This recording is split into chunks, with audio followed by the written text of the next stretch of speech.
Imagine this: you walk into a restaurant. The lights are warm, the smell of food drifts through the air, and you hear the clanging of pots in the kitchen. You're hungry, excited, ready to order a proper meal. But when the chef steps out to greet you, it's not a person. Nope, it's a fluffy, whiskered, tail-swishing cat, wearing a white chef's coat and a ridiculously tall hat. Meet Master Chef Whiskers, the one and only feline culinary genius, or disaster, depending on how you look at it. Chef Whiskers doesn't just cook food. He transforms it into an art form, his own unique, paw-printed kind of art, his golden rule. If it doesn't have fish, it's not finished. So no matter what you order, whether it's a sandwich, a smoothie, or even a slice of chocolate cake, prepare yourself. Tuna is going to sneak its way in. You didn't ask for it, but you're going to get it. And trust me, he'll look you dead in the eyes as he sprinkles that tuna, daring you to complain. Now, the first thing you'll notice in his kitchen is the chaos. Flour clouds the air like snow. Milk spills across the counter. Pots bubble dangerously close to overflowing. And right in the middle of it all is Whiskers, standing proudly on the counter, paws covered in flour, looking like he owns the place. He's not following any recipe book.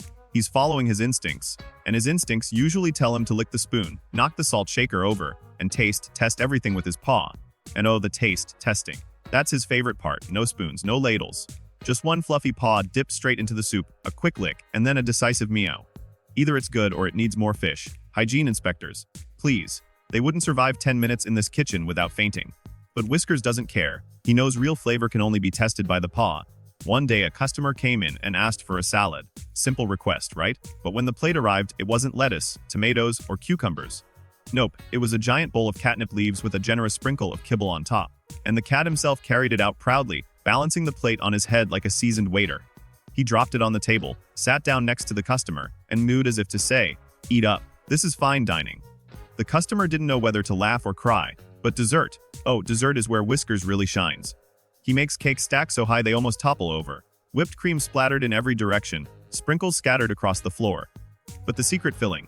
A massive hairball surprise. It's not the kind of birthday cake you'll ever forget. The first bite might shock you, but the memory will last forever. Now let's talk about his cooking techniques. You've never seen anything like them.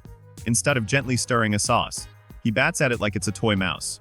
Instead of carefully kneading dough, he jumps on it with both paws, claws out, leaving artistic scratches across the surface. And instead of seasoning food with a pinch of salt, he sends the entire salt shaker flying across the room with one dramatic swipe of his tail. Truly, he's not just a chef. He's a performance artist. Of course, not every customer is thrilled. One man once ordered a medium rare steak. Easy enough, right? But Chef Whiskers returned with a giant raw fish slapped right onto the plate. No seasoning, no sides, just one fish staring back at the customer.